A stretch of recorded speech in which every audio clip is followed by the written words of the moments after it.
अगर श्रीलंका की बात करें तो श्रीलंका की अर्थव्यवस्था पर कुल जो विदेशी कर्ज है, सारा कर्ज जो है वो समझिए 2,61,000 करोड़ रुपए का कर्ज है। और श्रीलंका की अर्थव्यवस्था उस हाल में बदहाल हो गई है। और हिंदुस्तान से अगर कंपैरिजन करेंगे तो अकेले पंजाब सरकार पर जो इस समय कर्ज है वो 2,82,000 करोड़ का है। यानी कि पंजाब का कर्ज जो है 20,000 करोड़ रुपये ज़्यादा है श्रीलंका से। इसी तरह आप देखेंगे उत्तर प्रदेश की सरकार पे 6.5 लाख करोड़ का कर्ज है। और इसी तरह अगर आप महाराष्ट्र से तुलना करेंगे तो महाराष्ट्र की सरकार पर जो है 6.5 लाख करोड़ का कर्ज है। यानी ये सारी अर्थव्यवस्थाएं बर्बाद हो चुकी हैं, एक तरह से पूरी तरह से दिवालिया हैं, लेकिन हमारे सिस्टम में उन्हें दिवालिया घोषित नहीं करते हम लोग। तो देश की अगर अर्थव्यवस्था की बात करें तो हिंदुस्तान की इकनॉमी जो है मनमोहन सिंह जब छोड़ गए थे, आप देखिए 2007 में हिंदुस्तान की इकनॉमी पहली बार 1 ट्रिलियन की बनी, 1 ट्रिलियन US डॉलर की बनी। उसके बाद वो जो है 2014 में हमारी जो इकनॉमी है मनमोहन सिंह के टाइम में ही वो 2 ट्रिलियन की थी। यानी हमारी इकनॉमी उस समय जो है 132 लाख करोड़ की हो गई थी।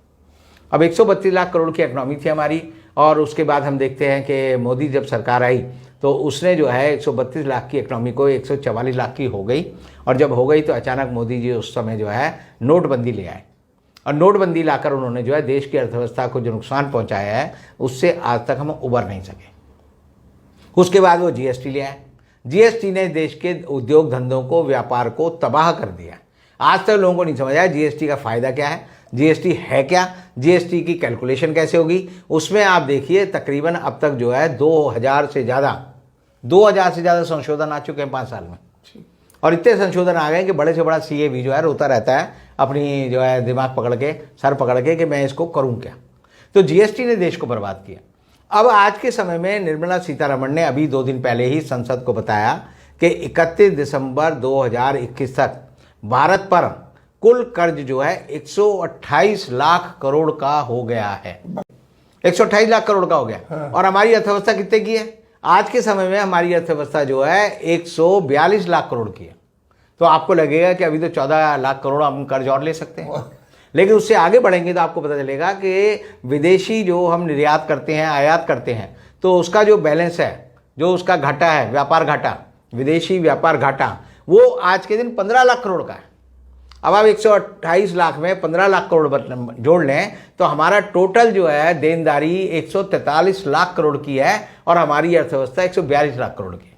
अब इसमें एक और बात है मरी की कि जब हमने नोटबंदी की थी तब हिंदुस्तान में सर्कुलेशन में नोट जो थे वो गवर्नमेंट कहती थी कि 17 लाख करोड़ के हैं।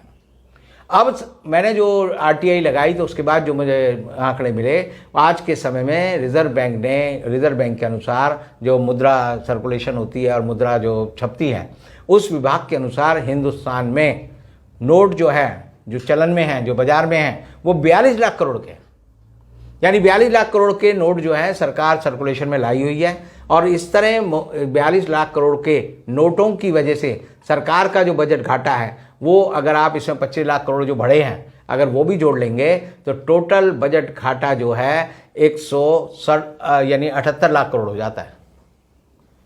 और 178 लाख करोड़ का नुकसान जो है देश की अर्थव्यवस्था पर है, अर्थव्यवस्था का दिवाला निकला है। जैसे आजकल ABC कोड आता है, जो बैंक्रप्सी कोड गवर्नमेंट ने लागू किया है, वो क्या कहता है? वो कहता है किसी भी कंपनी का आप एसेट मिलाओ, उसके लायबिलिटी मिलाओ, अगर उसकी लायबिलिटी ज़्यादा है और एसेट कम है तो उस कंपनी को तुरंत जो है आप दिवालिया घोषित कर दो। अगर हम यही फार्मूला हिंदुस्तान की सरकार पर लगाएं, भारत सरकार पर, तो आपको पता लगेगा भारत सरकार का, जिसकी हमारी जो टोटल GDP है वो 142 लाख करोड़ की है और हमारे ऊपर जो घाटा है वो 168 लाख करोड़ का है। मैंने 178 कहा क्योंकि वो और चीज़ें जोड़ेंगे तो तब आएगा वो, लेकिन 168 लाख करोड़ का हमारा घाटा जो है, हमारा कर्ज देश पर चढ़ा हुआ है और सरकार उस पर कोई ध्यान नहीं देती। सरकार जानबूझकर उस आंकड़ों को छिपाती है और इसीलिए आपको लगता है कि देश में शांति है। ऐसी हालत में अगर पाकिस्तान का आदमी सोच सकता है कि इमरान खान चोर है, अगर श्रीलंका का आदमी सोच सकता है कि राजपक्षे जो है बेईमान है, चोर है, भ्रष्ट है, तो हिंदुस्तान का आदमी जो है वो इस तरह सोच ही नहीं पाता क्योंकि उसे सोचने नहीं दिया जाता। अभी एक बड़ी विचित्र खबर मैंने पढ़ी, यानी हिंदुस्तान में किस तरह सरकार काम करती है कि एक मधु देवी थी, वो अपनी बेटी, 5वीं बेटी थी उसके एडमिशन कराने स्कूल गई और वो एक बदायूं में एक गांव है रायपुर, तो रायपुर में गई तो वहाँ पर उसने स्कूल वालों को कहा इसका एडमिशन करो। तो उन्होंने कहा तेरी बेटी का एडमिशन नहीं होगा। उसने कहा क्यों नहीं होगा? तो उसने कहा जी इसलिए नहीं होगा क्योंकि तो आधार कार्ड ला बच्ची का। वो आधार कार्ड लाई तो उसमें लिखा था मधु की 5वीं संतान, ये नाम था बच्चे का। तो मधु की 5वीं संतान पे मास्टर ने कहा भाई मधु की 5वीं संतान का एडमिशन कैसे होगा, इसका आधार कार्ड ठीक करा के लाओ। तो उस औरत वो रोने लगी, कहती है मैं तो अनपढ़ हूँ, मैं कैसे ठीक कराऊँ। तो उसके पति का जब इंटरव्यू लिया गया तो दिनेश कुमार, उसने कहा जी ये हमारे यहाँ आए थे चुनाव के दौरान कुछ सर्वे करने हैं और उन्होंने पूछा घर में कौन कौन रहता है, तो हमने सब बच्चों के नाम बताए, उन्होंने गलती कर दी। यानी आधार को, जिसको भारत सरकार अपने नारे में कहती है जीवन का आधार, आधार है आपके जीवन का आधार, उसमें ही गलत भर दिया। अब बच्ची के बारे में लिख दिया मधु की 5वीं बच्ची, 5वीं संतान। और उसके बाद जब वो डीएम के पास बात गई तो डीएम जो थी वो दीपा रंजन, उससे कहा ये बड़ी गलती हुई है, हम ढूंढेंगे उस आदमी को किसने ऐसा काम किया। तो किसने ऐसा काम किया, आप समझिए कि देश में आम आदमी को सताने में पूरा सरकारी तंत्र लगा है, किसी की कोई जवाबदेही नहीं है, चाहे वो नौकीदार हो, चौकीदार हो, या प्रधानमंत्री हो, या मंत्री हो, या मुख्यमंत्री हो। यानी ये देश जो है मूर्खों के द्वारा चलाया जा रहा है, मूर्खों के लिए चल रहा है और मूर्खों के हित में ही काम कर रहा है। और इस बीच जो है सबसे बड़ी डकैती जो अडानी अंबानी डालते हैं उस तक आपका ध्यान ना जाए। इसलिए जो है पूरा दुष्चक्र जो है, मैं कहूँगा ये सूचना का दुष्चक्र चल रहा है। यानी गलत सूचना दो, गलत मुद्दों पे भटकाओ, फिर वो लोग जो है गलत बहस करें और गलत बहस करने के बाद सही बहस ना कर पाएं।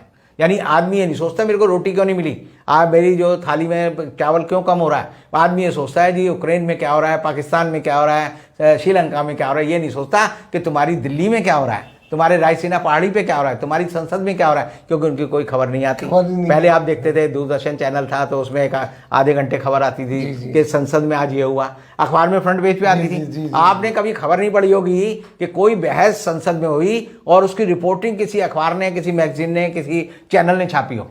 वो सिर्फ ये छापेंगे उसने उसको उठाकर पत्थर मार दिया, उसने उसको गाली दे दी, उसने उस पर जूता चला दिया, उसने उसको माँ बहन की गाली दे दी। यानी कि पूरी संसद और पूरे देश में वैचारिक स्तर लोगों का इतना खोखला कर दिया है कि कोई अकल की बात करने को तैयार नहीं है। आप गाली दोगे तभी खबर बनेगी। ये हिंदुस्तान के मीडिया ने, हिंदुस्तान के समाचार पत्रों ने देश का हाल कर दिया।